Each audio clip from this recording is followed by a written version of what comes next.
Assalamualaikum warahmatullahi wabarakatuh. Waalaikumsalam Waalaikumsalam warahmatullahi warahmatullahi wabarakatuh. wabarakatuh. Ya, jadi hari ini kita akan mengadakan ujian kerja praktek ya untuk kelompok kerja praktek pada proyek pembangunan gedung kuliah terpadu 3 Politeknik Negeri Bengkalis. Ada 3 orang mahasiswa. 1 Juheri Reski Wiki Tatama, NPM 173110356. Yang kedua Hari Prima Putra, NPM 173110482. Yang ketiga Erian Kusuma dengan NPM 173110802. Ya. Adapun tata cara ujian, mungkin dari sistem penilaian dulu. Jadi sistem penilaian saya bagi jadi 4. Ya, yang pertama laporan. Jadi laporan itu porsinya 25% yang akan saya nilai. Kemudian selama ini ada asistensi termasuk persentase hari ini. Ya, nanti persentase singkat saja nanti ya. Itu 25%. Nah, jadi yang saya katakan persentase dengan selama kita asistensi ya, ada tanya jawab dan lain-lainnya. Kemudian yang ketiga adalah porsi nilai ujian. Nilai ujian juga 25%. Yang keempat miniatur 25%. Nanti nilainya akan kita bagi rata. Ya. Nah, bagi yang laporan selesai, miniatur selesai, itu sudah dapat porsi 50%. Ya, jadi untuk kerja praktik kayaknya saudara sudah bisa membayangkan lah, ya. Nah, nilainya udah di atas 50 itu. 50% kan sudah selesai, ya, laporan selesai, miniatur, sama sudah dilakukan juga asistensi secara rutin, ya. Kemudian baru hari ini porsi ujian. Nah, jadi jangan terlampau tegang juga, ya, karena porsi ujian ini 25% yang untuk hari ini. Ya. Nah, kemudian tata cara berikutnya adalah setiap mahasiswa dipersilahkan menyampaikan apa yang paling dikuasai. Ya, jadi selama kerja praktek di lapangan, apa yang paling dikuasai dipresentasekan, tidak perlu pakai PowerPoint atau PPT. Ya, tentu selama kerja praktik di lapangan, tentu mahasiswa tahu, ya, selama ini yang paling dipahami, yang paling dikuasai, yang paling menarik apa itu. Nah, sampaikanlah tidak lebih dari 5 menit. Nah, selesai. Mahasiswa yang bersangkutan secara berurutan dari yang 3 orang, ya, baru diadakan tanya jawab. Nah, di session tanya jawab tentu kita beri kesempatan kepada mahasiswa yang memberikan presentase, ya. Terus boleh saja dijawab oleh rekan-rekan yang lainnya setelah itu, ya. Jadi kalau misalnya tidak terjawab, nyusul rekan yang lain-lainnya, ya. Itulah tata cara ujian kita. Ada pertanyaan sebelum kita lanjut ke presentase? Kalau ada silakan.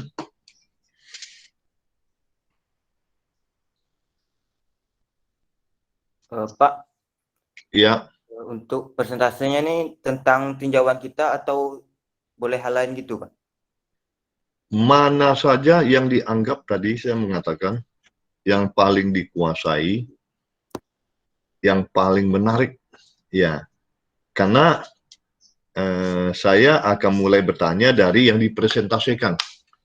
Nah, tentu menurut mahasiswa yang mana yang paling dikuasai, yang mana yang paling dipahami, dan yang paling menarik ya selama kerja praktek.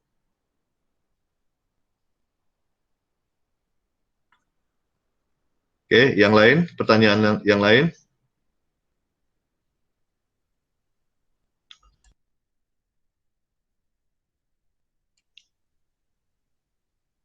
Cukup?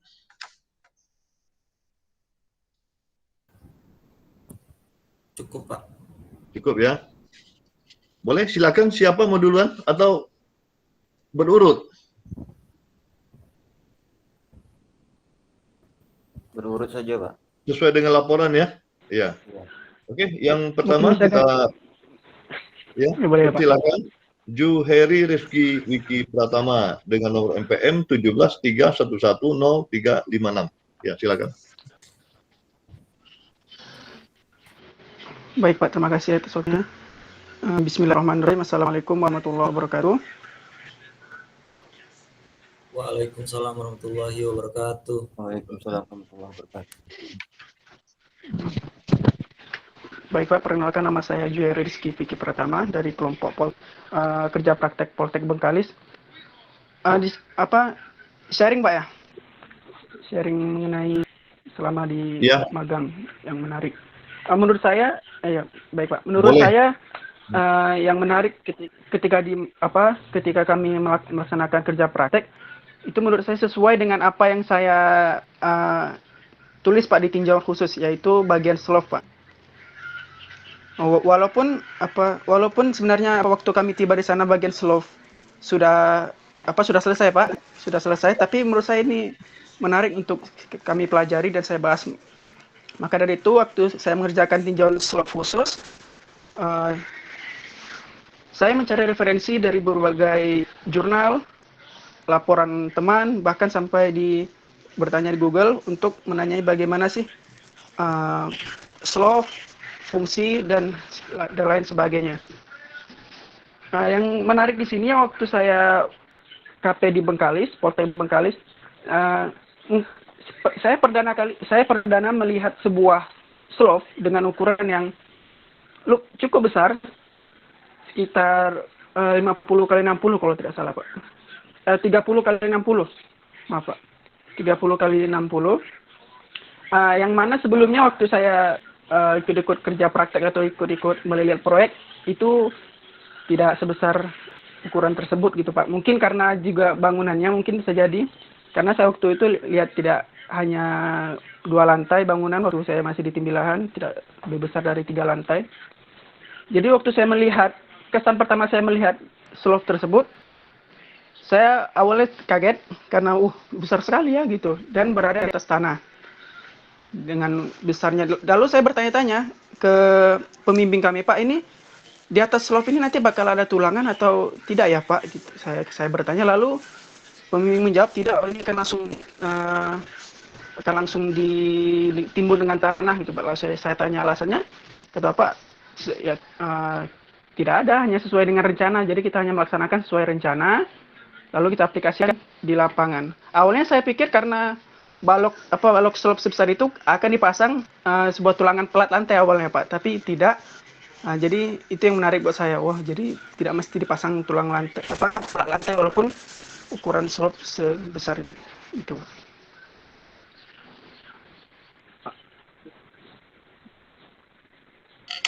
Mungkin sekian Pak yang bisa saya sampaikan, Pak. Itu kesan pertama saya waktu pertama kali KP di Bengkalis dan melihat ukuran slope-nya.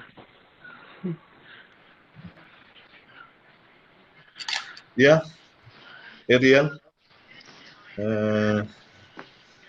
cukup menarik ya ceritanya. Jadi maunya gitu. Jadi kita sharing di sini, ya walaupun ujian, tapi apa aja kesannya santai aja, ya karena ujian itu sifatnya mengulang-ulang. Selama ini kita udah diskusikan yang panjang lebar, ya mengenai slope, ada namanya juga tie beam, ya balok pengikat, ya kan tie beam itu balok pengikat. Nah, mungkin Erin sebutkan aja, ya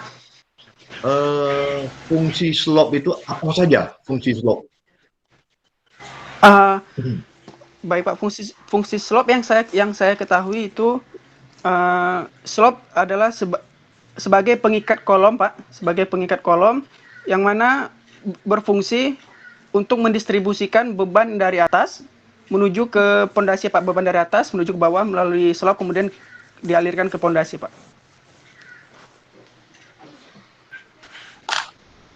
Apalagi? Sebagai apa bahasanya itu? Sebagai penahan beban Pak, penahan beban dari struktur yang di atasnya ke pondasi dengan kalau nggak salah sebagai menahan beban yang ada di atas slope lalu disalurkan ke pondasi dengan sebutan kalau nggak salah saya baca menolak bungkuk Pak. Menolak bungkuk itu maksudnya agar tidak terjadi penurunan gitu Pak, fungsi slope. Pertama mendistribusikan beban, mendistribusikan beban, kemudian menyalurkan beban itu sama. Berarti yang kedua untuk penurunan itu ya. Penurunan maksudnya untuk penurunan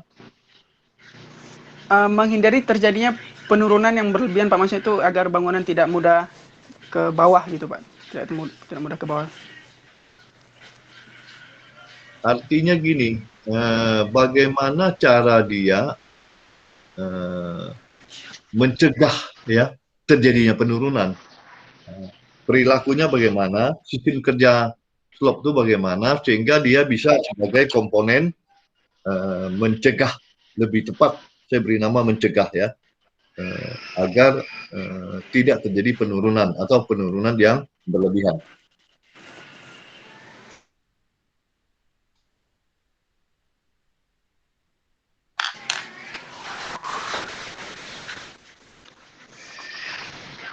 Ya, Ariel.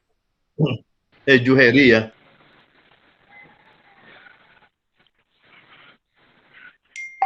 Iya Pak. Ya. Enggak, suaranya enggak jelas Juheri. Iya Pak, di sini pun putus-putus Pak suaranya. Makanya saya rada bingung. Iya. Silakan, nggak apa-apa, ulangi lagi biar jelas.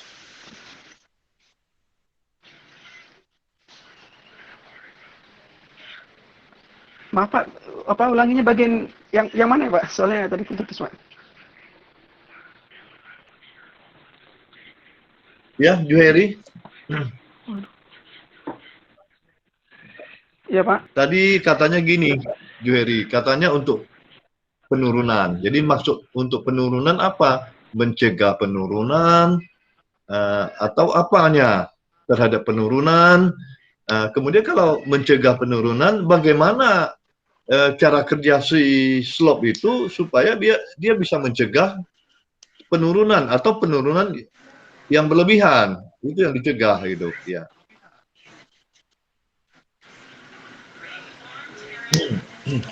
Oh, baik Pak.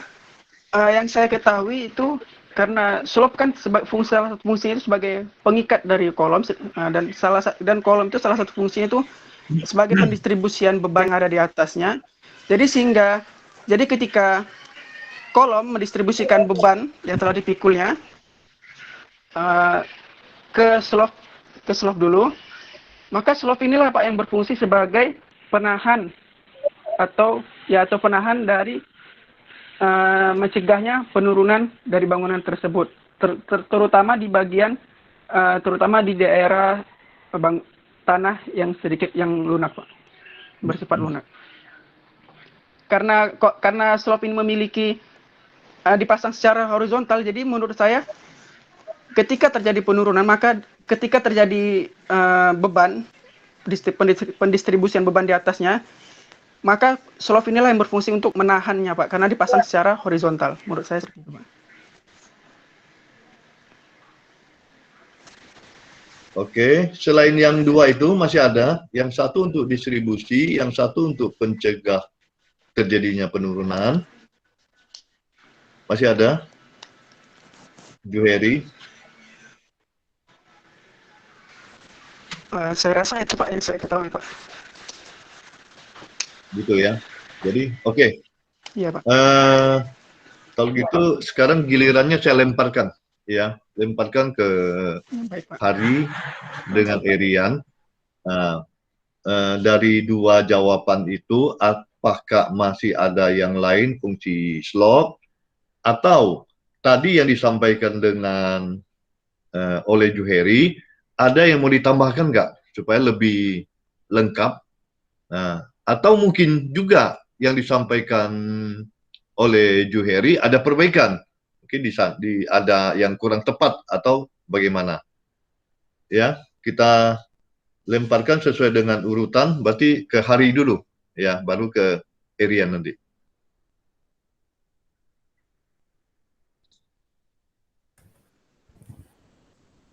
Eh, Baik Pak, menurut saya yang dijelaskan Vicky tadi eh, sudah lumayan jelas menurut saya, karena slop itu memang berfungsi untuk mendistribusikan beban dari atas seperti dinding dan kolom untuk disalurkan ke pondasi. Sehingga semua beban yang terdistribusikan ke dalam pondasi kurang lebih sama. Selain itu, slop berfungsi sebagai pengikat antara dinding, kolom, dan pondasi, Pak. Cukup itu aja. Mungkin itu saja, Pak, yang Ya. Oke, saya lemparkan terus ke Erian. Baik Pak, terima kasih. Untuk penjelasan dari kedua teman saya tadi, mungkin agak hampir sama penjelasannya, dan saya pun juga hampir sama penjelasannya. Kalau saya, fungsi dari slot itu meratakan beban yang diterima dari bangunan di atasnya, seperti beban internal yang seperti lemari, meja, dinding, dan orang-orang yang ada di atasnya gitu. Itu aja. Itu Pak yang bisa saya sampaikan. Terima kasih. Ya. Oke. Ya, nanti ketika sampai di ujung aja saya akan memberikan ulasan nantinya. Sampai session area ini selesai, baru saya akan memberikan ulasan, ya. Saya lanjut bertanya ke Juheri, ya. Lanjut bertanya. Coba jelaskan beban apa saja yang dipikul oleh slop.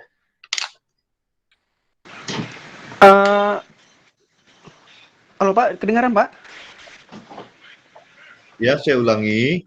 Beban Ya, apa saja beban. yang dipikul oleh slop? Baik Pak. Maaf sebelumnya Pak, jika saya salah.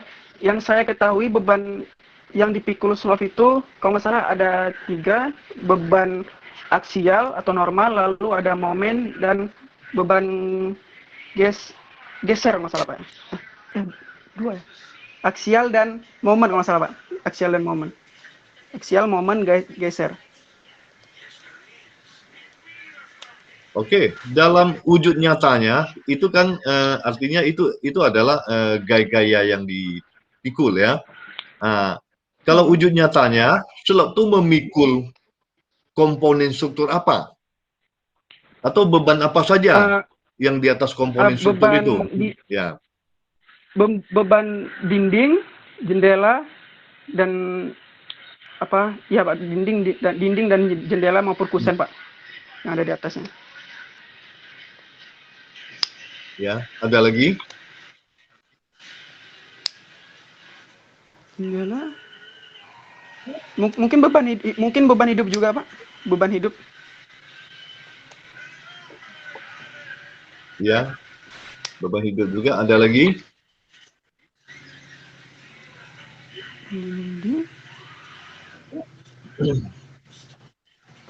Maaf Pak, hanya itu yang saya tahu Pak, yang terpikir saat ini.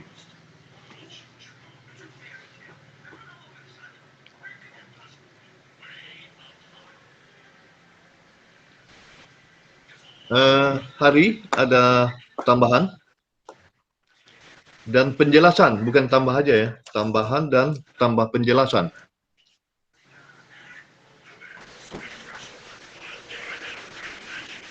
Kalau nggak ada, boleh pas. Untuk sekarang belum ada, Pak. Rian,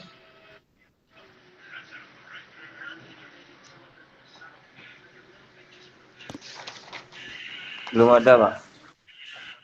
belum ada. Saya lanjut ke Juheri. Tadi katanya lo memikul beban hidup, ya. Lo memikul beban hidup. Bagaimana pendistribusian beban hidup sampai bisa dipikul oleh Slop? Coba diceritakan. Ada beban hidup, bekerjanya di mana, pendistribusiannya bagaimana? Ya, Ya, baik Pak. Yang saya ketahui Pak, yang beban hidup adalah beban yang bisa berpindah-pindah seperti aktivitas manusia. Jadi ketika manusia bekerja di atasnya atau misalnya melakukan aktivitas, maka beban tersebut akan tersalurkan terlebih dahulu melalui mungkin dari lantai mereka bekerja lalu menuju kolom, lalu dari kolom menuju slope. Kemudian slope itu yang akan mendistribusikan secara merata ke pondasi, Pak. Yang saya tahu seperti itu, Pak. bisa diperbaiki sama Hari.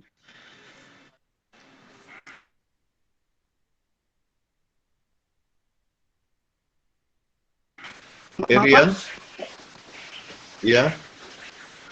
Tunggu nanti sampai giliran Juheri lagi. Kalau tidak ada, pas saja. Pas, Pak. Ya, boleh Juheri kalau ingin memperbaiki boleh, ya.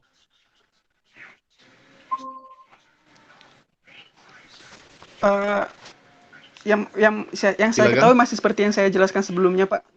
Yang saya ketahui masih yang seperti saya jelaskan sebelumnya, bahwa ketika terjadi aktivitas beban hidup atau beban bergerak, maka beban akan tersalurkan melalui kolom, lalu kolom menuju ke slope, lalu slope menuju ke mendistribusikan beban tersebut secara merata ke pondasi, Pak. Yang saya ketahui seperti itu, Pak. Ya, oke. Jadi gini, saya sambil memberikan penjelasan supaya tidak numpuk semua, saya mulai dari yang terakhir. Jawaban Juheri, itu yang dimaksud Juheri itu adalah beban di lantai atasnya, ya, di lantai atasnya. Iya. Kemudian beban itu pindah ke kolom, kemudian kolom pindah ke slope, ya. Nah, kita coba melihat ya alurnya itu, bagaimana sih kolom bisa pindahkan beban ke slope, ya. Sedangkan kolom langsung pada umumnya semua kolom itu dipikul oleh pondasi. Di bawah kolom itu kan kalau dia merupakan pondasi dangkal, ya langsung ya pondasi telapak. Kalau dia pondasi dalam, di bawah kolom itu ada pile cap. Kemudian di bawah pile cap ada tiang pancang. Jadi kapan si kolom ini bisa memindahkan gaya ke slope? Itu dulu. Nah, coba dijelaskan bagaimana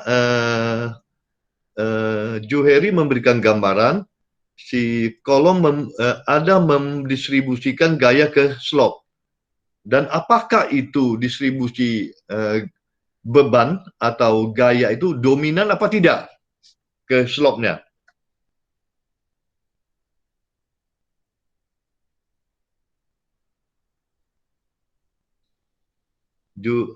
Juheri, ya.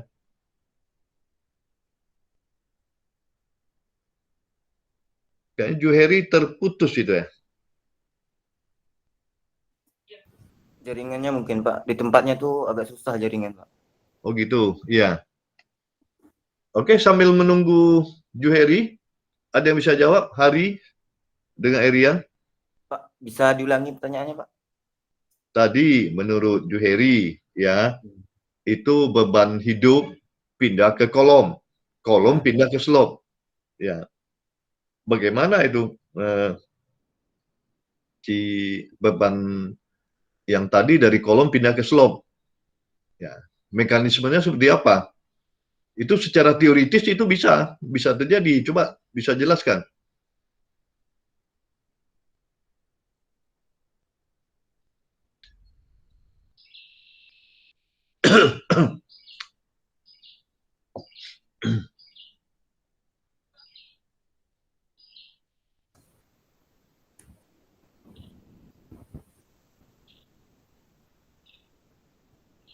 Mungkin maksudnya itu Pak, beban hidup itu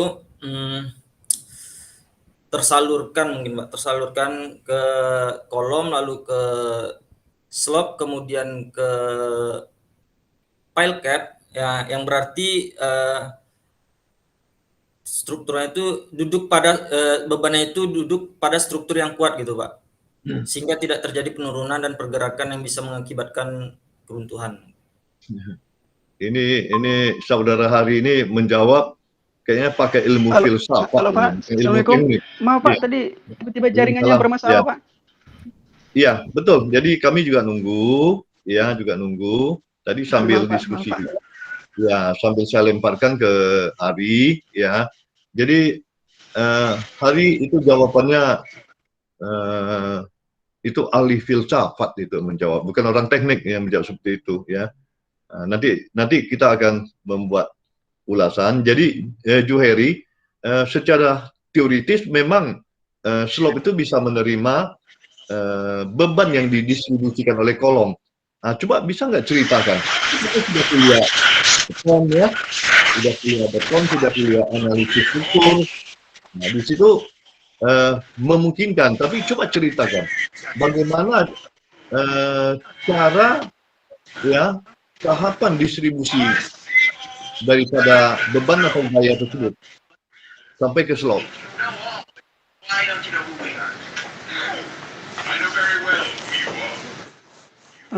Baik Pak, mungkin maaf Pak sebelumnya, mungkin jawabannya masih sama seperti sebelumnya Pak, karena itu yang saya pahami, bahwa ketika terjadi aktivitas beban terjadi di atasnya, misalnya di lantai 2, maka beban tersebut pertama akan tersalurkan mungkin dari balok yang di atasnya dulu mungkin, lalu ke kolom, lalu kolom menuju ke slop, lalu slop akan mendistribusikan beban tersebut secara merata ke pondasi Pak. Itu yang saya pahami Pak. Ya, gini. Oke.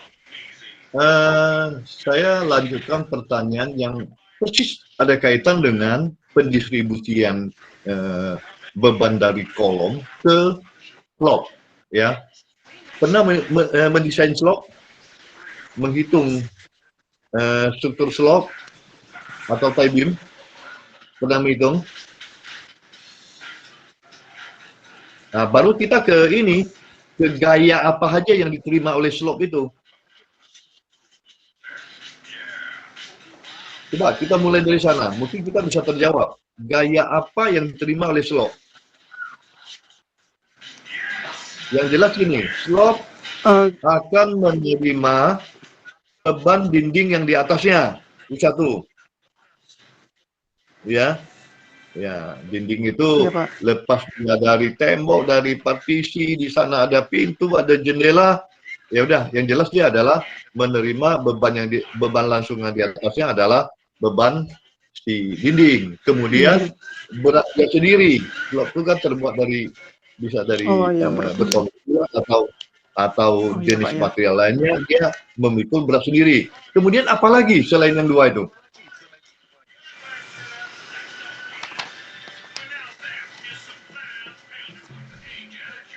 Berat sendiri.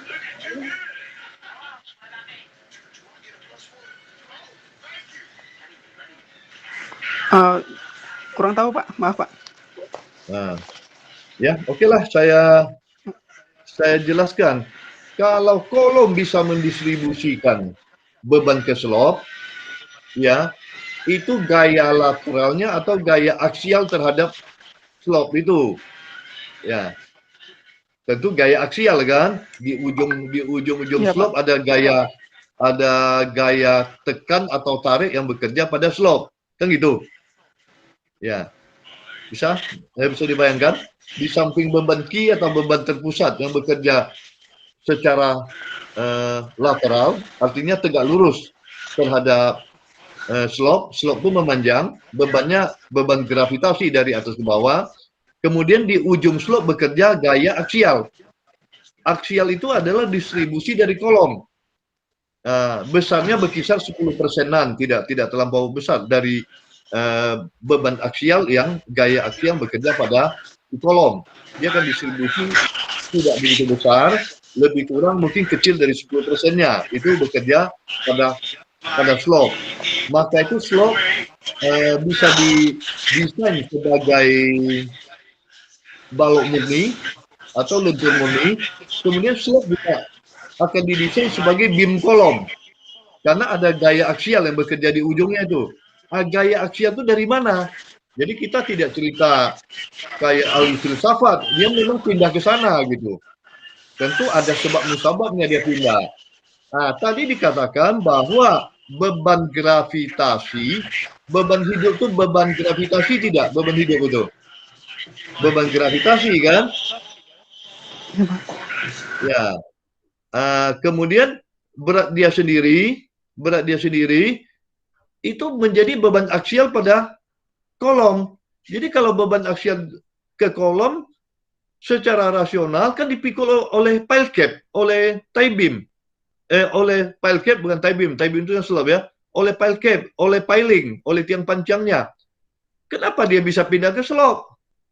Karena yang di slope itu adalah gaya lateral ya, yang bekerja pada pondasi. Gaya lateral yang bekerja pada pondasi dari mana datangnya? Yaitu gaya-gaya lateral yang bekerja pada gedung.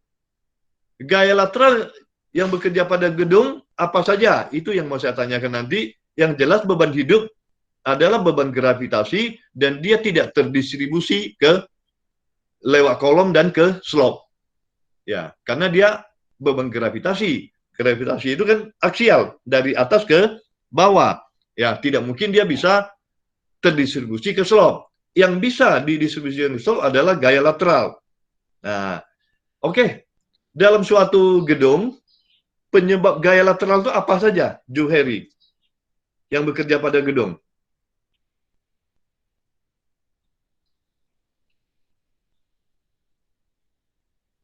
Juheri?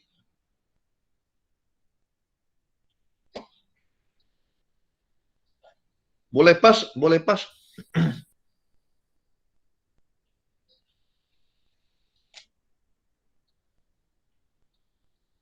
Suara mikrofonnya.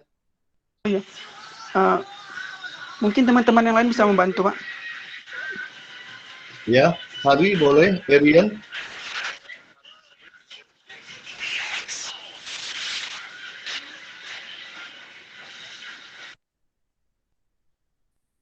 Oke, pas saja ya.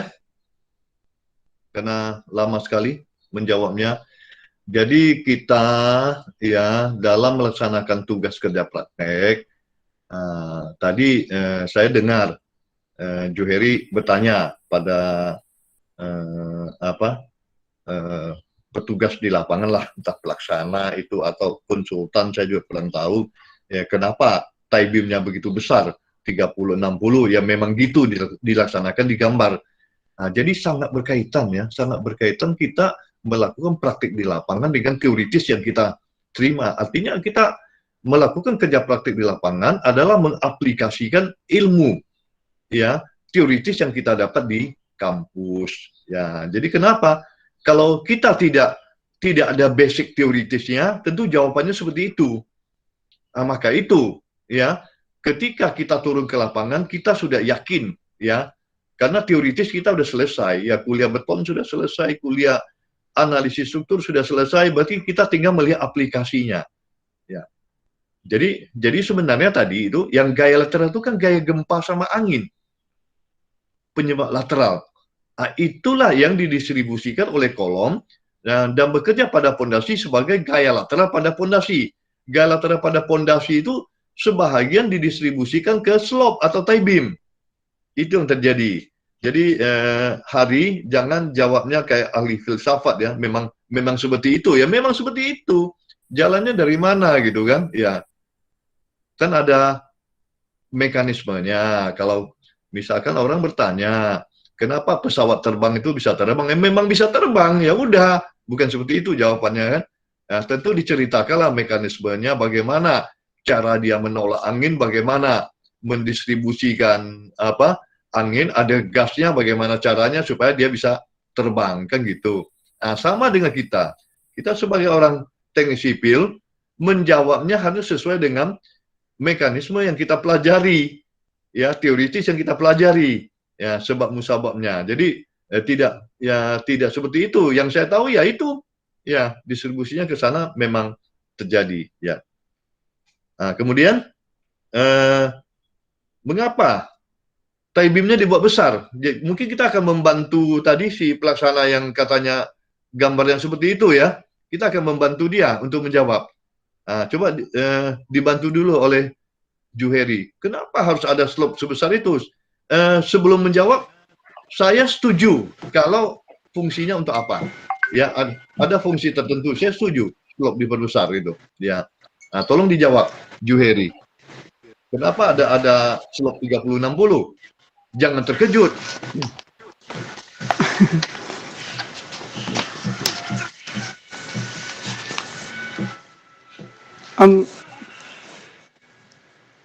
Mungkin ukuran slope yang didapat mungkin dari hasil perhitungan, Pak, dari perhitungan beban-beban yang direncanakan seperti beban BMD, NFD, dan SFD, Pak.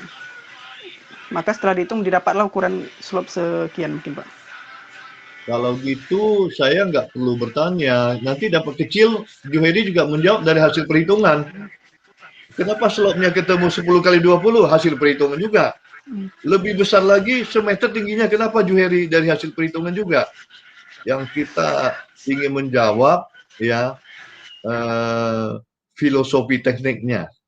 Jadi kita boleh jadi ahli filsafat, tapi filsafat teknik, ya, filosofinya.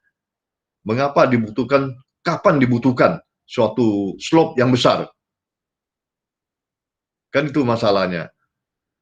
Jadi kerja praktik di lapangan ya penuh dengan teoritis. Ya, jadi praktik hanya mengerjakan yang tadi itu saya ikut gambar, karena di gambar seperti itu bukan engineer. Jawaban engineer itu jawaban tukang. Kalau ingin menjadi tukang, nggak perlu kuliah. Ya, nggak perlu kita kuliah 4 tahun, ada yang 5 tahun, ya, menuntut ilmu, teoritisnya dituntut, ya, ikut tukang di lapangan. Saya yakin 3 bulan udah dapat ilmu tukang itu. Selesai bisa melaksanakan dengan baik. Jadi nggak banyak habis waktu dan biaya di lapangan, kita diberi makan, diberi honor, bekerja 3 bulan kita udah bisa menjadi tukang atau mandor gitu. Nah, jadi beda ya, engineer dengan tukang beda, ya. Nah, jadi kalau kita sebagai engineer ya jawabannya sebagai seorang engineer, itu dia. Hari Erian, kalau tidak ada boleh pas. Pas, Pak. Ya, jadi gini, ya, tergantung slope itu untuk apa? Tadi dikatakan untuk mengantisipasi settlement. Jadi saya tidak ingin juga mendengar sekedar fungsi slope apa, buka di Google. Itu di Google ada mencegah penurunan, tapi yang saya tanyakan itu bukan jawaban yang dibaca di Google. Apa sebabnya? Bagaimana peranan slope untuk mencegah terjadinya penurunan? Itu baru ilmu teknik sipilnya.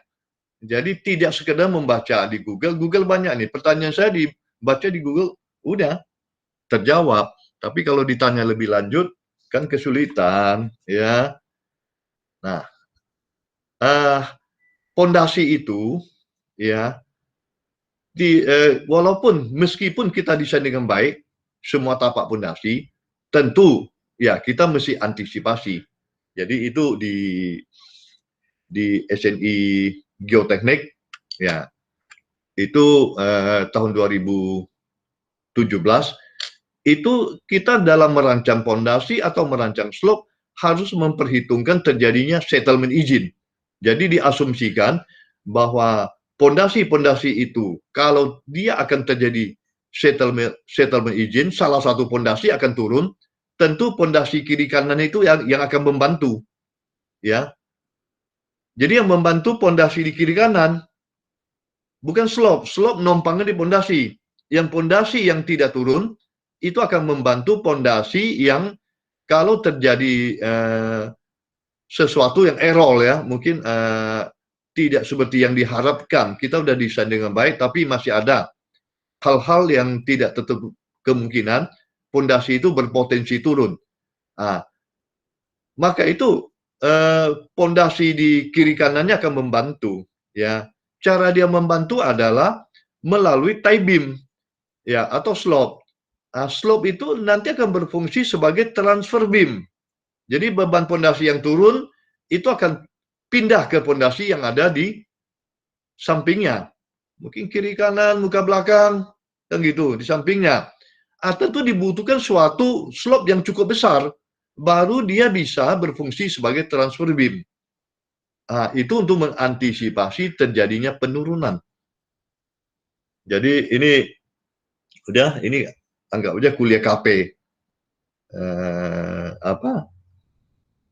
Terakhir KP ya untuk mahasiswa ya kan gitu ya, karena udah masuk ke ujian KP ya. Nanti saya sih minta kalau ada pertanyaan-pertanyaan seperti itu ketika Anda menjadi seorang engineer, jawab secara ilmiah ya, tidak bisa jangan dengan kata-kata mungkin ya, atau sepengetahuan saya ya, memang slope lah yang memikul gitu. Coba urutan rasional ya, bagaimana rasionalnya, bagaimana ilmiahnya, jawab secara ilmiah. Kan seperti itu. Juheri, ya kan? Nah, tadi kemudian saya tambah sedikit lagi, slope di lantai dasar, apakah lantai dasar itu ada dilatasi terhadap slope atau tidak? Kalau dia artinya kalau tidak ada dilatasi, dia monolit. Berarti pelak lantai dicor merupakan satu kesatuan struktur. Ya, dengan slope dia berfungsi sebagai balok lantai dan berfungsi sebagai slope. Jadi beban lantai satu, ya semua beban hidupnya, beban pelak lantai akan didistribusikan juga ke slope. Tetapi kalau ada dilatasi, dia hanya memikul dinding. Nah, itu kita udah cerita tuntas masalah slope ya. Dan, jadi oke, saya lebih suka ke ini, falsafah strukturnya. Ya, tentang suatu elemen struktur. Kalau metode pelaksanaan bukannya tidak penting, penting. Ya, penting, tapi mungkin lebih melekat ke diri kita, engineer itu adalah filosofi tekniknya ya daripada metode pelaksanaan ya. Tapi meskipun ada penting sekali bagi yang mungkin yang jurusannya Menkon ya, yang jurusannya manajemen konstruksi ya. Tapi pada umumnya orang akan menilai seorang engineer kan dari sisi filosofi teknik strukturnya kan seperti itu ya. Oke, jadi Erian Juheri, ya maaf Juheri cukup ya, tapi Juheri masih bisa menambah nilai dengan menjawab pertanyaan-pertanyaan ya yang nanti saya lemparkan dari kawan-kawannya, kan gitu ya. Baik Pak. Baik Pak, terima kasih Ya. Pak. Iya, oke. Jadi nah yang kedua kita persilakan sesuai dengan urutan Hari. Ya, silakan presentasi Hari. Ya.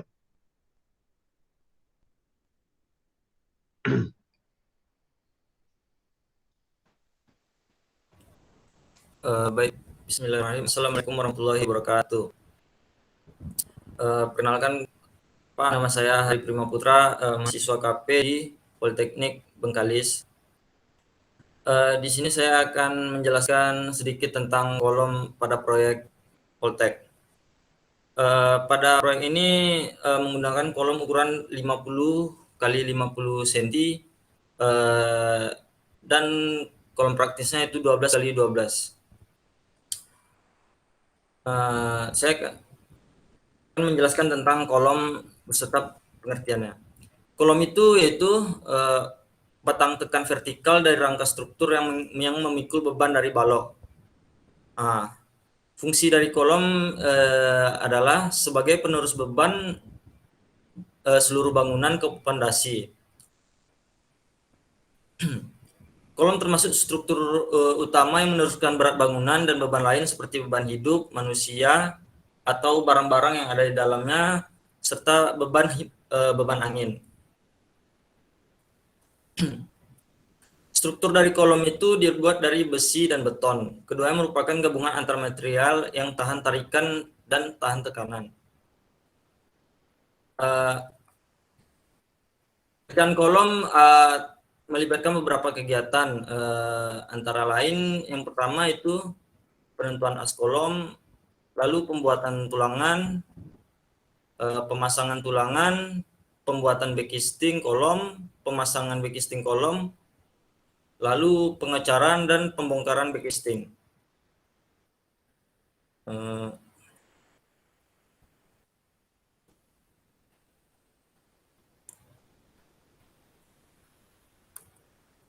Mungkin itu saja yang bisa saya sampaikan Pak tentang kolom. Terima kasih.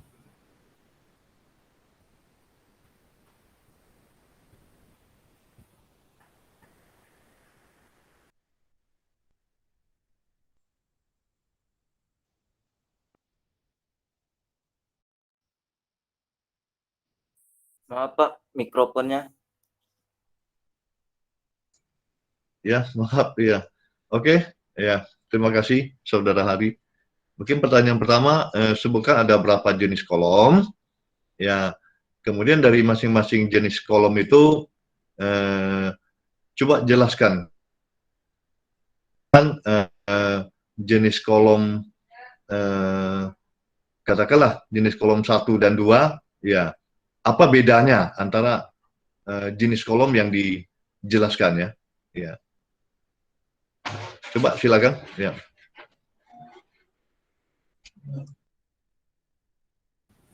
Maksudnya seperti jenis kolom, ada kolom spiral gitu Pak? Jenis kolom yang dimaksud itu artinya kalau orang cerita jenis atau tipe ya terhadap strukturalnya ya, strukturalnya bisa terhadap keruntuhannya boleh ya. Jenis kolom terhadap keruntuhannya dibagi atas berapa tipe atau jenis kolomnya.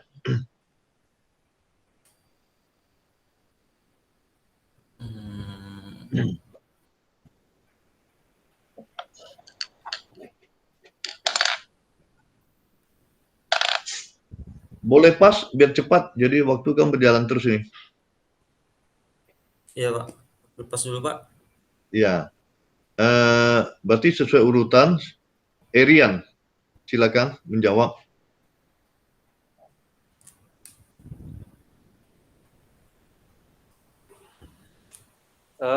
Jenis kolomnya Pak ya? Ya.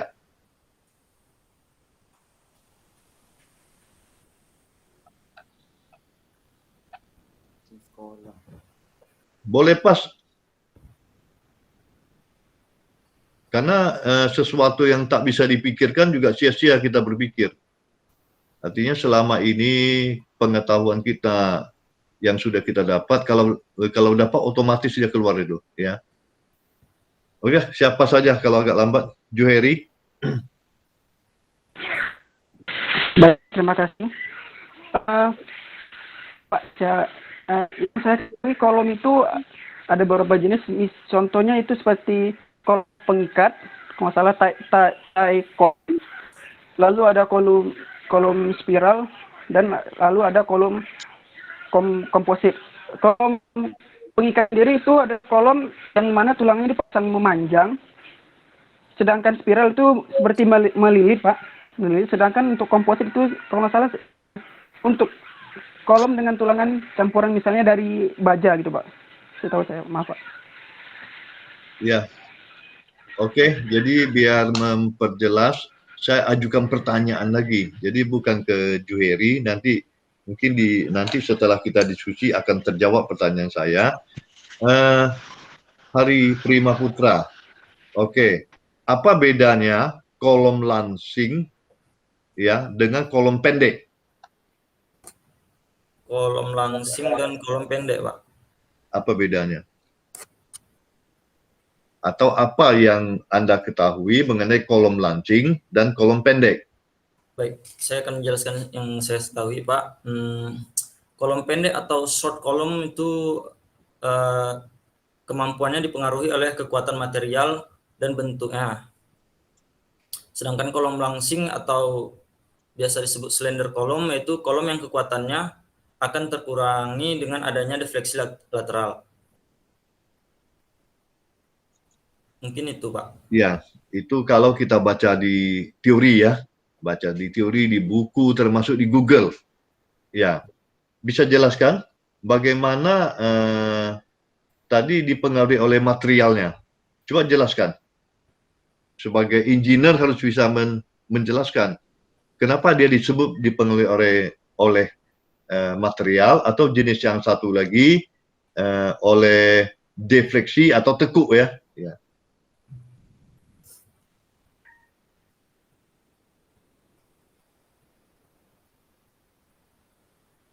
Mohon maaf, Pak, saya kurang belum tahu jawabannya, Pak. Nah, biasanya mahasiswa di situ ketika ditanya lagi sudah tidak ada jawaban, biasa seperti itu. Pertanyaan pertama, kalau cepat ya, kalau jari itu cepat ketik di Google itu keluar tuh, ya. Nah, tapi pertanyaan kedua,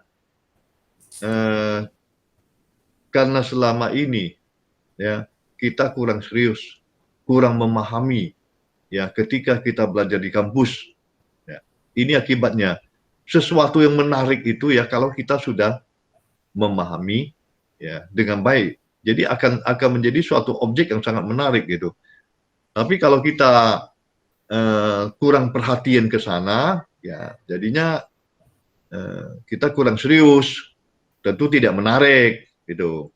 Ya, ini biar cepat ya. Erian, coba kedua jenis kolom ini. Pas, Pak. Kurang tahu juga untuk kolom Ya. pendek dan langsing. Pas. Juheri ada?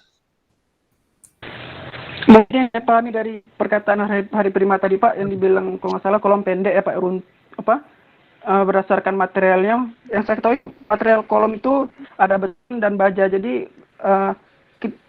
keruntuhan suatu kolom pendek itu berdasarkan dari materialnya itu baja dan beton. Itu mungkin itu yang bisa saya tambah, Pak. Terus yang kolom langsing? Itu saya kurang tahu, Pak. Kayaknya saya perlu memberikan kuliah lagi ini. Walaupun di YouTube saya berulang-ulang menjelaskan gitu kan, ya mungkin kurang kurang menarik ya. Kalau YouTube-nya artis itu baru sangat menarik itu. Ya. Kalau mengenai ilmu pengetahuan biasa itu kurang menarik. Jadi gini, kolom ya namanya lansing kan dengan kolom pendek kan jelas itu. Kalau lansing tentu mungkin dimensinya itu dibandingkan dengan panjang kolom ya ada aturan tertentu di SNI ada itu kapan dia dikategorikan sebagai kolom lansing, kapan dia kolom pendek. Kalau kolom pendek tentu dimensinya dibandingkan dengan tinggi dia akan dimensinya cukup besar dibandingkan dengan ketinggian daripada kolom sehingga dia tidak tekuk ya. Yang dikatakan kolom pendek tadi ya apabila kolom itu diberi beban, bebannya bertambah ya. Yang kolom pendek ya bertambah ya. Dia coba bayangkan gini, saya minta membayangkan, Anda bayangkan tahu kubus? Kubus tahu nggak? Kubus beton yang 15 kali 15 itu. Ya. Itu kalau diberi beban ditekan bagaimana? Bebannya bertambah, ditekan bagaimana? Retak dia? Hancur ya? Retak dia, Pak. Nah, hancur dia ya? Iya, Pak. Ditambah dia hancur. Ya. Hancur itu nampak materialnya itu pecah ya. Ada kerikil, ada semen itu kalau bukan spesinya lekatan antara koral sama koralnya atau sama batu pecahnya lepas, batu pecah itu sendiri yang pecah. Itu sama saya bisa memberikan ilustrasi itu adalah kolom pendek. Tetapi bisa bayangkan nggak ya, kalau saya punya kolom diameternya 10 cm, ya terbayang kan 10 cm, paling tidak sampai 1 jengkal, itu bulat, tingginya tuh 4 meter, bisa nggak terbayang? Kalau diberi beban bagaimana? Di ujung-ujungnya diberi beban, bertambah. Bagaimana? Tentu dia tekuk, defleksi kan? Tekuk. Oh, iya. Sebelum betonnya hancur, duluan mana? Duluan hancur betonnya atau duluan tekuk? Belum. Duluan tekuk dia. Ya kan? Ditekan, duluan tekuk. Sehingga dia patah. Ya. Patah dia. Ya.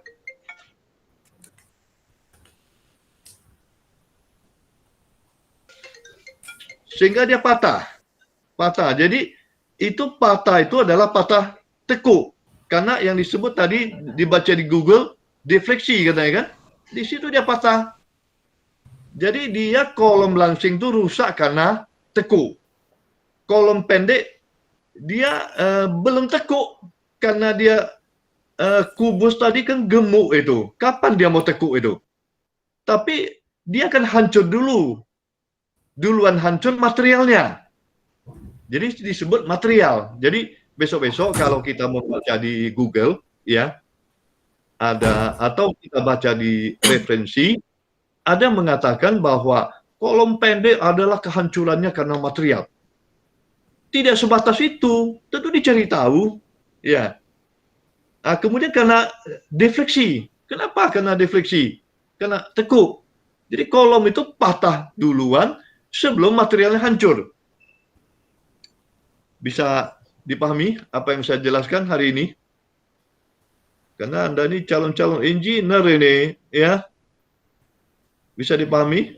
Hari, Edian, Juheri? Insya Allah bisa, Pak. Ya.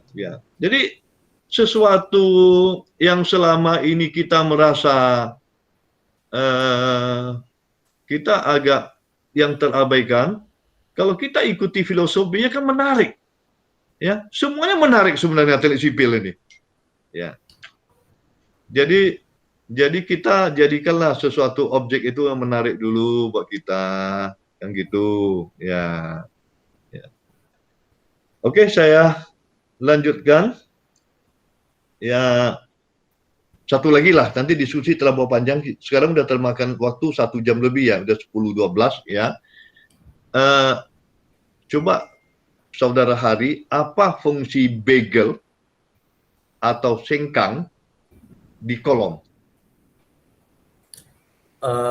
Fungsi begal yaitu untuk menahan gaya geser, Pak.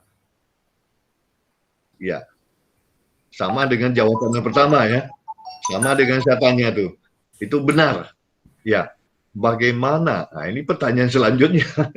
Pertanyaan selanjutnya yang agak membuat bingung ini. Bagaimana cara menahan geser tadi?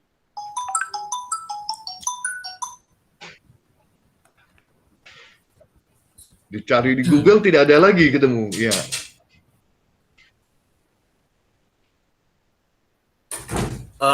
Mungkin bagaimana cara menahan gaya geser tadi, Pak? Ya. Karena terjadi ada ikatan gitu, Pak, antara tulangan longitudinal dan tulangan begal gitu. Coba ceritakan bagaimana gaya geser itu bisa sampai ke begal, kan gitu. Jadi gini, misalkan gini, manusia itu bernafas dengan apa? Paru-paru, ya kan? Kalau ditanya lebih lanjut, bagaimana cara bernafas dengan paru-paru? Itu ilmu kedokteran, ya.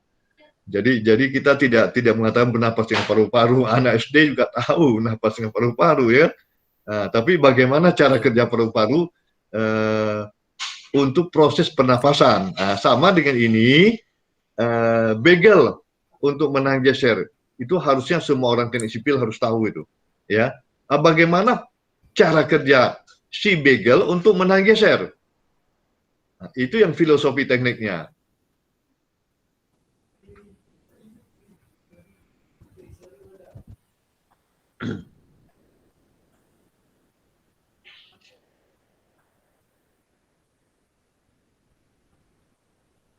Erian, boleh lanjutkan? Baik, terima kasih Pak.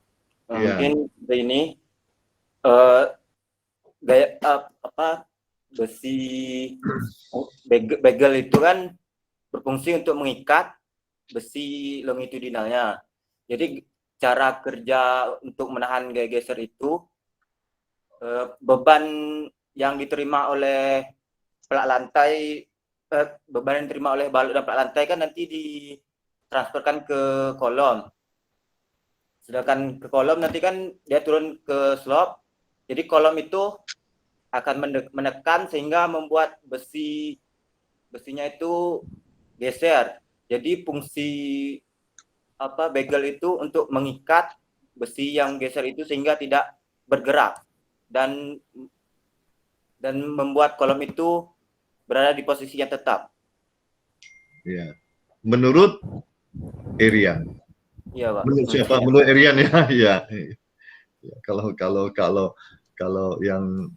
kita menjawab secara ilmiah itu bisa jadi menurut pakar Sianu atau menurut siapa. Kalau tidak hafal ya ceritakan filosofinya. Tadi sudah menurut Erian. Sekarang menurut Juheri seperti apa? Ya.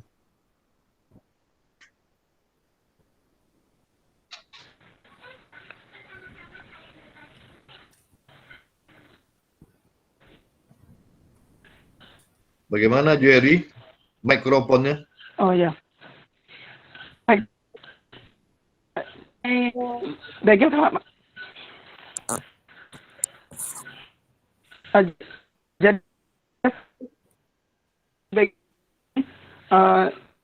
dipasang di kolom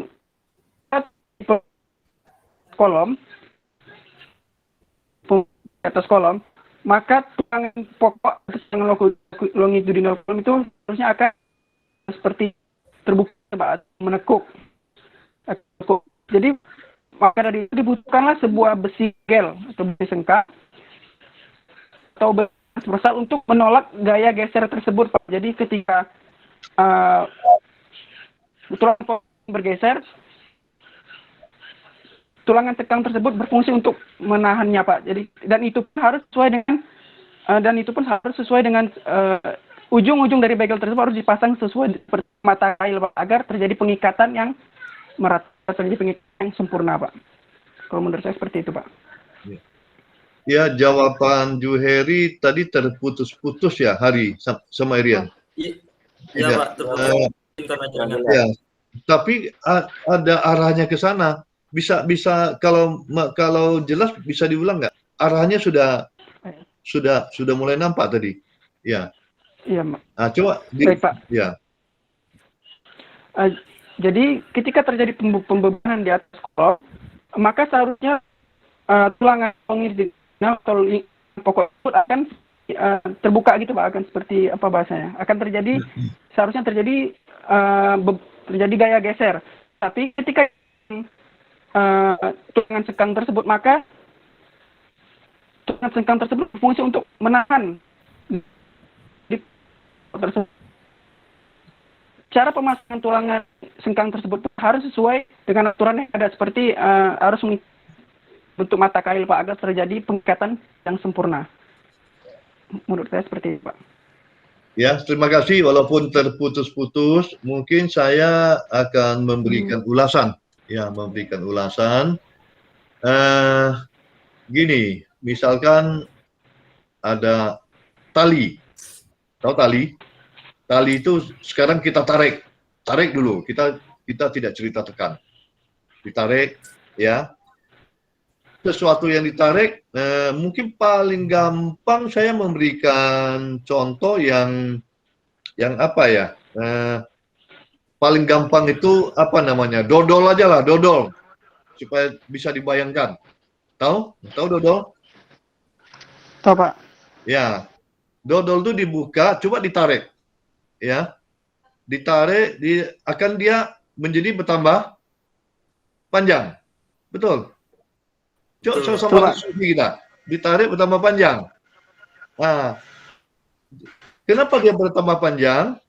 Nah, apakah dia bertambah panjang?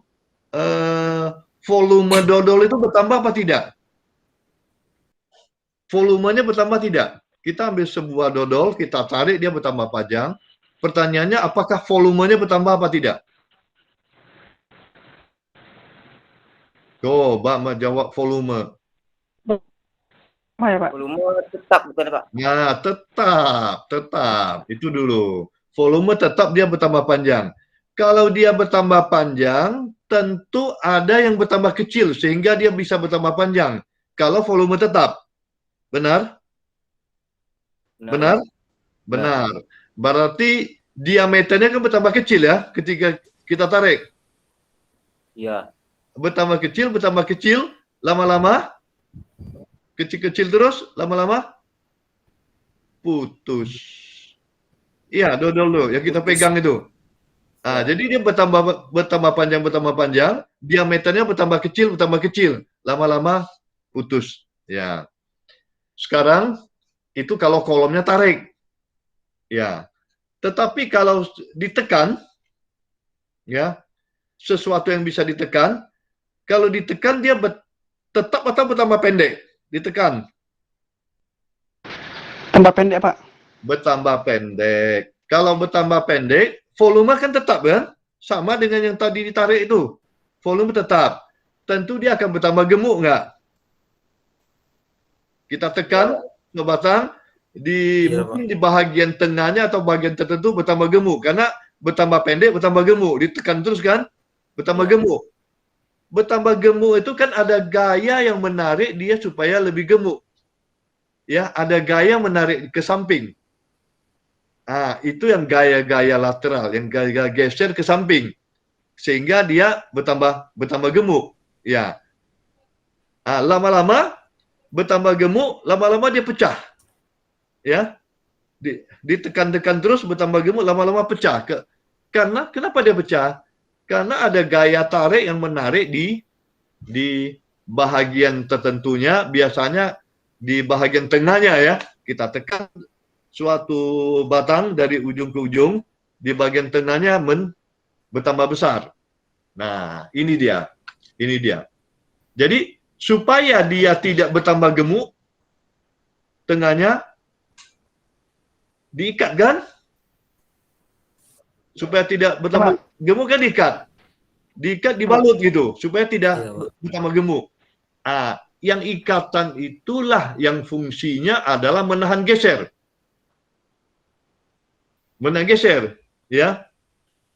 Kalau kolom mengalami tekan, bebannya bertambah supaya dia tidak gemuk di bagian tengahnya atau pada bagian-bagian lainnya diikat dengan begel supaya dia tidak berkembang ke arah lateral. Ah, itulah menahan gaya-gaya geser. Jadi kalau orang yang angkat besi, ya, supaya kuat, diikat pinggangnya itu. Ya, pinggangnya diikat. Nah, ibu-ibu yang melahirkan itu diikat sama apa tuh? Di pinggangnya tuh, stagen apa namanya tuh? Supaya perutnya jangan membesar, kan gitu. Diikat. Nah, itu untuk menahan gaya-gaya geser. Nah, itulah bekerjanya gaya-gaya geser ya pada kolom. Jadi geser itu pun ada dua, ya. Geser yang lateral seperti itu, ada juga geser yang horizontal. Geser yang horizontal seperti apa? Dia tuh bekerja. Jadi suatu struktur itu bisa patah terhadap geser lateral, bisa terhadap geser yang horizontal. Misalkan ya saya beri contoh, geser yang horizontal. Tahu pohon kelapa untuk titian? Kita susun pohon-pohon kelapa itu, batang-batang kelapa itu kita susun. Susun aja, tidak diapa-apain. Coba lewat truk, apa yang terjadi? Apa yang terjadi? Apa yang terbayang sama Anda bertiga? Kalau lewat truk, batang kelapa itu disusun, batang kelapa itu kan kuat sekali, tapi apa yang terjadi? Bergeser ke begitu kena roda dia bergeser ke depan. Ke samping sehingga roda jatuh di antara pohon-pohon itu kan akan jatuh rodanya sana tuh. Iya, terbayang apa tidak tuh?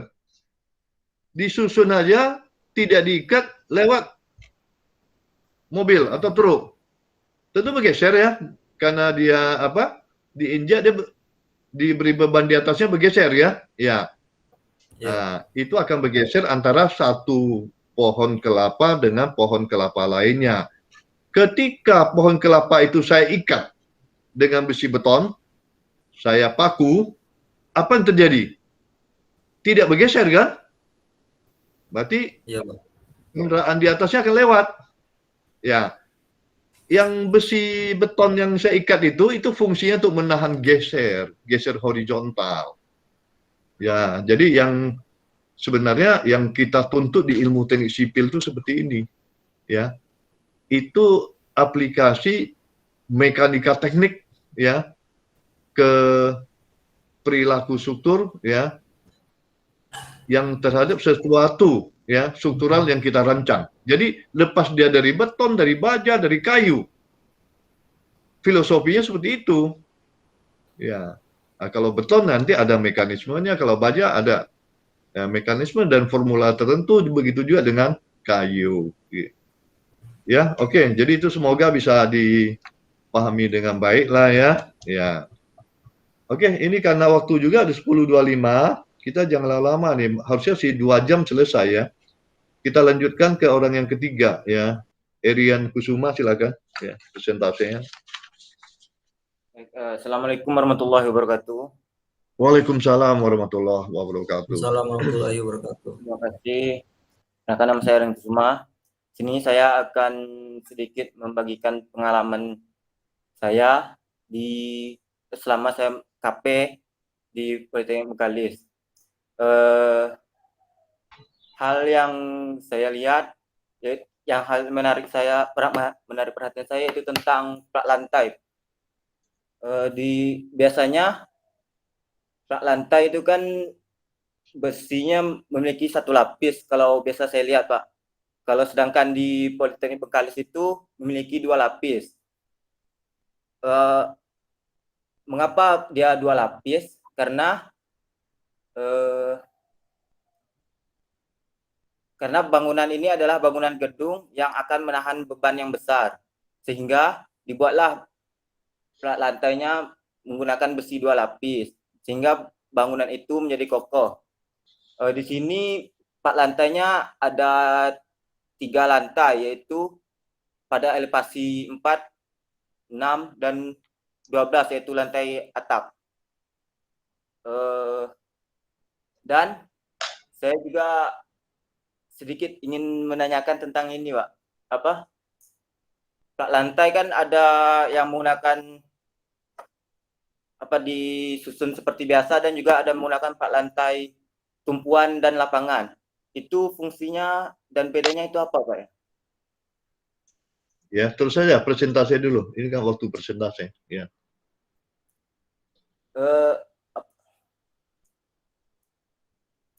Mungkin presentasinya itu Pak, yang tentang yang membedakan pengalaman saya itu tentang lapisan dari plat lantainya. Oke, cukup Erian. Cukup ya? Cukup Pak. Ya, oke. Jadi bagus juga nih untuk menjawab pertanyaan Erian. Nah, itu yang kita jadikan bahan diskusi ya untuk menjawab pertanyaan Erian. Kok plat lantai ada yang ditekuk, ada yang tidak? Ya, karena itu pertanyaan Erian, tentu kita mulai menjawab dari Juheri dulu. Ya, silakan Juheri.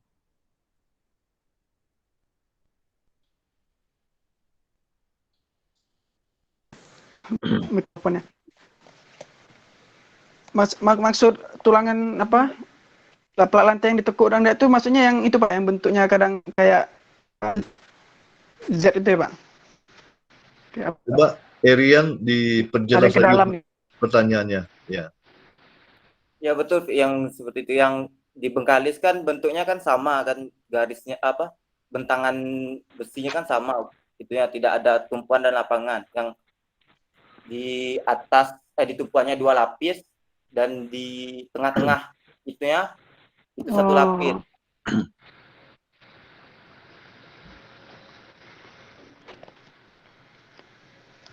Oh, maaf Pak, mungkin apa Ari Prima bisa membantu? Saya tidak tahu Pak jawabannya. Lagi blank. Iya Pak. Ya, Ari, coba Ari.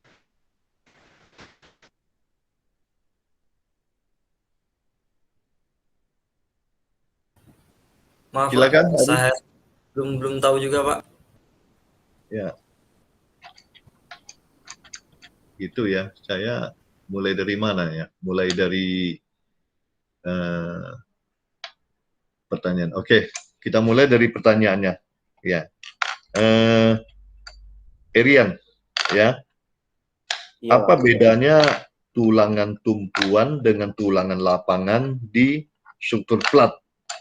Iya. Coba jelaskan. Apa itu tulangan tumpuan? Apa itu tulangan lapangan? Tulangan tumpuan itu berada di ujung dari plat tersebut, di ujung kiri dan kanannya, yang ukurannya Di atas atau di bawah? apa Ya, Pak? atas dan bawah tulangannya ya. Iya, di atasnya Pak, untuk Di atas tumpuannya. itu. Oke. Berada di ujung dulu. Tumpuan tulangan yang dekat dengan balok. Lapangan. Iya, iya Pak. Lapangan. Lapangannya berada di tengah-tengah antara balok tersebut Pak, ya, di antara Ya. tumpuan. Ya, sesuai dengan namanya lah ya, lapangan. Maka itu Ya. dia berada di tengah. Kalau di tepi bukan lapangan namanya itu, sempitan namanya. Ya, Ya. kalau di tengah namanya lapangan. Oke. Nah, di tumpuan itu ya, itu ada tulangan atas dan tulangan bawah. Ya. Yang atas tulangan apa, yang bawah tulangan apa? Coba jelaskan. Apa beda fungsi tulangan yang di atas dengan tulangan yang di bawah, Erian?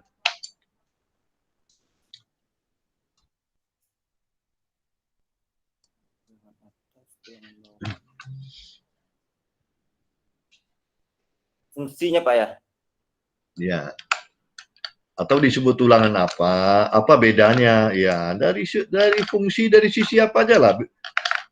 Di tumpuan ada tulangan atas dan tulangan bawah. Jadi apa bedanya? Tulang atas dengan tulang bawah. Ya, memang kalau kita sebagai orang teknik kan akan ditanya perannya apa, fungsinya apa. Yang tulangan atas, yang tulangan bawah, perannya apa?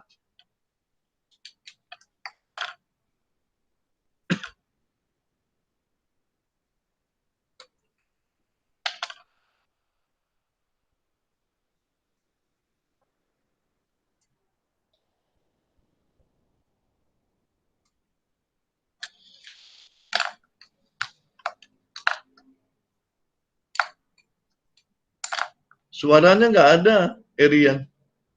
Belum bisa jawab Pak. Wow, ngomong juga tapi belum keluar ya. Belum keluar ya, hampir keluar suaranya.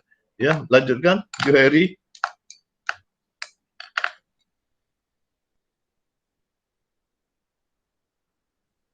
Mikrofonnya lagi, Johari. Maaf Pak. Ya. Tadi kalau nggak salah itu perbedaan tulangan tumpuan dan lapangan ya Pak. Maaf, soalnya putus-putus Pak. Tulangan tumpuan itu ada tulangan atas dan tulangan bawah. Apa peranannya yang tulangan yang di atas dan tulangan di bawah apa? Apa peranannya? Bedanya apa? Kalau nggak salah tulangan yang di atas itu adalah tulangan tulang utama. Sedangkan yang tulangan di atas itu tulang tumpuan pokok atau tumpuan, sedangkan di bawah itu tulang lapangannya Pak. Untuk tumpuan sendiri itu menahan gaya geser masalah Pak, yang tulangan tumpuan. Sedangkan lapangan untuk menahan gaya tarik. Oke, lanjut. Hadi, saya jawab.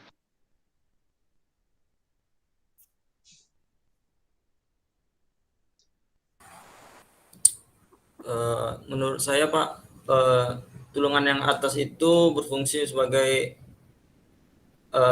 tulangan tekan Pak, dan yang bawah sebagai tulangan tarik. Oke, saya jawab. Ya, sempurnalah kesalahannya. Ya, semua. Jadi saya sudah sebenarnya berulang-ulang ya. Berulang-ulang ketika KP kan selalu bertanya itu ya, yang mana tulangan tarik, tulangan tekan untuk menghitung hitungan tulangan di plat, di balok, di kolom seperti apa, itu berulang-ulang gitu. Ya, maka itu ketika absensi KP kelompok mana aja, saya minta ya diikuti. Jadi saya nggak berulang-ulang menjelaskan sampai ke ujian juga itu juga pertanyaannya. Ya, di plat itu tidak ada direncanakan tulangnya geser. Jadi diingat mulai sekarang lah di plat lantai tidak ada tulang geser dijumpai di plat lantai. Yang ada tulang lentur di sana. Tulang lentur itu dibagi atas berapa? Atas 2. Yang namanya lentur itu ada yang tarik, ada yang tekan. Cobalah sesuatu yang melentur, katakan balok melentur, ya, ada bagian yang bertambah panjang, ada bagian yang bertambah pendek. Nah, pada bagian yang bertambah panjang itu terjadi tegangan tarik. Pada bagian yang bertambah pendek itu terjadi tegangan tekan. Jadi yang lentur itu ya ada 2 tegangan yang bekerja, tegangan tarik dan tekan. Ya. Kalau plat lantai diberi beban, ya, diberi beban, coba diberi beban kita bayangkan, ya, beban terpusat, beban terbagi rata, bekerja, ya. Di tengah bentang itu, saya cerita di tengah bentang dulu. Di tengah-tengah bentang diberi beban. Yang bertambah panjang, ya, kita cerita lapangan dulu ya. Tadi pertanyaan tumpuan, supaya lebih mudah dipahami cerita lapangan. Di lapangan, yang bertambah panjang plat serat bawah atau serat atas? Kalau diberi beban dari atas. Siapa mau jawab? Jadi Serat sambil bawah, menjawab. Ya, serat bawah bertambah panjang. Setuju? Juheri dengan Hari setuju? Serat bawah bertambah Setuju, panjang. Pak. Yang di Setuju, Pak. lapangan. Ya. Serat bawah bertambah panjang, artinya apa? Artinya di bawah terjadi tegangan tarik. Ya. Tentu serat atas sebaliknya bertambah pendek. Berarti terjadi tegangan tekan di atas, terjadi tegangan tarik di bawah. Maka itu tulangan dipasang di bawah. Karena beton tidak kuat terhadap tarik, maka dipikul oleh besi. Jadi besi tulangan dipasang di sebelah bawah untuk lapangan. Selesai ya? Selesai satu. Ini bekal Anda lah, nanti udah ini selesai KPTA udah dapat ST itu. Nanti bagaimana menjawabnya kalau ditanya orang itu, ya? Oke. Selesai yang lapangan. Sekarang ke tumpuan. Kalau diberi beban, ya, pada plat lantai dari atas ke bawah, kan plat lantai kan bebannya dari atas, ya, beban-beban gravitasi. Plat lantai itu malah tidak menahan geser. Kenapa tidak ada tulang geser di sana? Kenapa tidak ada? Karena plat lantai adalah komponen struktur untuk menahan geser. Dia aja menahan geser. Arahnya itu mendatar.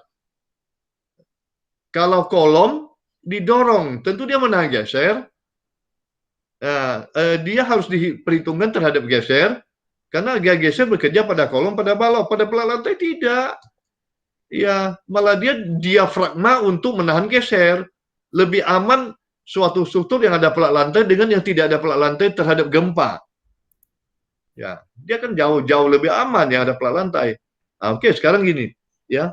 Tadi buang jauh-jauh Juheri. Jangan ada cerita tulang geser pada plat lantai.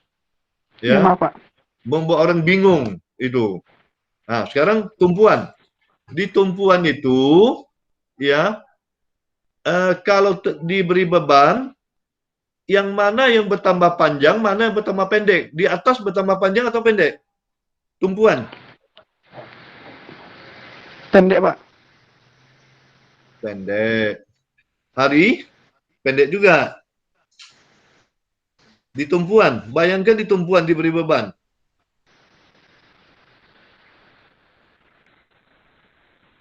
Pendek, Pak. Pendek juga. Erian, diberi beban di tumpuan, plat bagian atas bertambah pendek atau bertambah panjang? Eh, karena mengalami kelenturan seharusnya jadi seperti lebih panjang masalah, Pak. Bertambah panjang, diralat ya, Juheri. Oke, jadi Itu saya gini. bayangkan, Pak. Ya, jadi harus dibayangkan. Jangan kayak saya masih ingat ya, Juheri. Waktu saya SMP, ya, waktu SMP itu guru apa namanya olahraga, ya, itu bertanya, itu masih ingat saya sekarang itu. Dia tanyanya bukan langsung ke orangnya langsung. Begitu pertanyaan selesai, tangannya mutar-mutar, ya, mutar-mutar langsung dia tunjuk orangnya, ya. Jadi yang sampai sekarang tidak terlupakan, ya, dia bertanya ke siswi yang cewek, ya, mutar-mutar tangannya. Sebagai pemain sepak bola, sebaiknya orangnya panjang apa pendek, katanya. Masih ingat, langsung dia tunjuk. Karena terkejut, jawabnya apa? Pendek Pak, pendek Pak. Nah, apa kata guru itu? Itu tuh Pak apa tuh Pak Regar itu? Ya, apanya yang pendek? Nenekmu yang pendek katanya gitu. Nah, jadi itu masih terkesan gitu. Ini menjawab karena terkejut, ya. Ya, kalau pemain sepak bola ya kan harusnya orangnya tinggi kan gitu kan? Iya. Nah, jadi gini, kalau kita menjawab sesuatu itu jangan jawab dengan terkejut, ya. Terkejut kita menjawab, ya. Artinya kita cernalah. Jadi betul kata Juheri itu, ya ujung plat kan terjepit, ya kan? Kalau kita menerima beban di tumpuan bagian atasnya, perilakunya sama dengan balok. Bagian atas bertambah panjang, bagian bawahnya bertambah pendek. Maka itu terjadi tegangan tarik yang di bagian atas, terjadi tegangan tekan di bagian bawah. Maka itu yang dibutuhkan besi tulang lentur untuk tumpuan itu yang di atas. Ya, besi tumpuan itu yang di atas. Kenapa? Karena beton tidak tahan terhadap tarik, maka dipasang besi untuk menahan tarik. Karena besi itu kuat sekali ya untuk menahan tarik. Nah, itu yang kerjasama baik antara beton dengan si besinya. Beton lemah terhadap tarik, kuat terhadap tekan. Nah, jadi yang sebelah bawah sebenarnya itu sudah cukup, ya, udah cukup kuat itu beton menahan tekan. Tapi kalau bebannya bertambah, dia membutuhkan sejumlah tulangan, ya, tulangan tekan, ya. Artinya sejumlah tulangan tekan itu jauh lebih kecil daripada si tulangan tarik. Biasanya sekitar 50%, ya, separuhnya aja. Kalau di atas jarak 10, di tumpuan di bawahnya bisa jarak 20. Begitu juga di lapangan. Ya, di lapangan karena tegangan tekannya kecil di lapangan, jadi untuk plat boleh. Itu ada pertanyaan kapan ya? Waktu kita asistensi KP dari siapa saya sudah lupa. Ya, saya jawab sekarang, ada pertanyaannya. Jadi yang bagian atas itu tegangan tekannya itu masih memungkinkan ditahan oleh beton yang di lapangan. Ya, maka itu tidak dibutuhkan, itu ada tulangan. Nah, demi dalam pelaksanaan supaya praktis, katanya di Politeknik Bengkalis itu dipasang 2 lapis. Ya, sebenarnya 2 lapis yang di lapangan bawahnya harus lebih banyak sebenarnya, tapi karena mungkin ya karena dia rancang demikian, tukang bekerja dengan cepat, itu mungkin pertimbangan bukan pertimbangan karena hasil analisis, itu pertimbangan kebutuhan praktis di lapangan, ya, kebutuhan praktis di lapangan untuk pelaksanaan itu, maka itu dipasang 2 lapis. Ya, oke lah, saya kira kita udah panjang lebar, sekarang udah 10.44. Mungkin kalau namanya untuk ujian saya kira udah cukup ya. Ya. sudah cukup. Nah, nanti saya tinggal merangkum apanya itu penilaian-penilaiannya itu, ya nanti diberikan kepada Asten. Tapi sebelum itu kalau ada ingin diskusi, karena ini udah pertemuan akhir dari kerja praktek Anda, ya ada sesuatu mau ditanyakan. Bu Rin, ada sesuatu yang mau disampaikan, Bu Rin?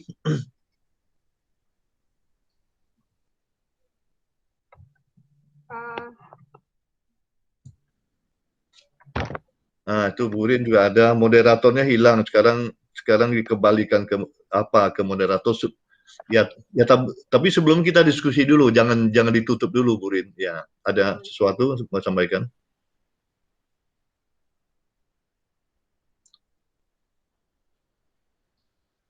Kalau untuk tambahan penyampaian sepertinya udah cukup, Pak. Tak ada tambahan.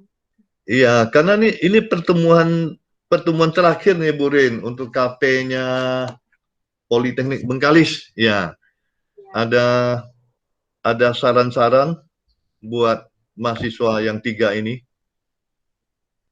Sarannya paling untuk kedepannya mungkin lebih dipelajari lagi apa yang sudah didapatkan dari Bapak Roni, dari KP-KP yang sudah cukup berjalan lama ya Pak, ada berapa kali pertemuan, sudah asistensi, untuk bekal juga nanti di dunia kerja. Karena itu yang disampaikan Pak Roni itu sangat-sangat berhubungan sekali dengan dunia kerja nantinya. Mungkin itu Pak. Iya, Bu Rin, terima kasih. Dari mahasiswa?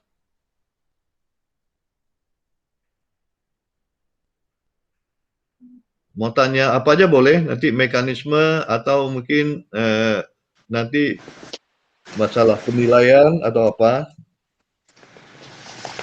Iya Pak, mau bertanya masalah penilaian ini Pak. Nanti kan setelah diisi formulir penilaiannya itu kami yang jemput atau misalnya nanti Bapak langsung ngasih ke prodi Pak penilaiannya? Iya. Oke, itu kayaknya dari kami langsung, mungkin Bu Rin bisa disampaikan, ya. Kalau untuk belangko nilai itu dijemput langsung, karena nanti nilainya itu kan manual ya, ditulis Bapak. Jadi nanti anggota kelompok ke kantor aja, ambil belangkonya. Itu sudah kayaknya Bu Ririn, kayaknya ini dijemput langsung, kemudian ini perlu kita bukan istilahnya foto lah, istilahnya scan, kita kirim juga ke prodi kan? Oh iya. Jadi supaya kita juga menginfokan ke ke prodi ya, itu ya. Tapi ya, untuk hard copy kan dijemput mahasiswa ya Pak? Ya boleh. Yang saya teken basah itu dijemput oleh mahasiswa ya. Ya boleh ya. Maaf Pak, kapan kira-kira kami bisa jemput ya Pak? Besok udah bisa nih. Ini selesai ini udah ada, langsung ada nilainya. Ya. Oh gitu ya Pak. Iya, boleh ya. Baik. Atau sore juga bisa. Ya. Kenapa mau buru-buru? Enggak Pak, cuma bertanya. Enggak, cuma bertanya Pak. Bertanya aja. Iya. Iya. Apa nilainya mau Jueri? Ketawa ditanya nilainya. Yang lain?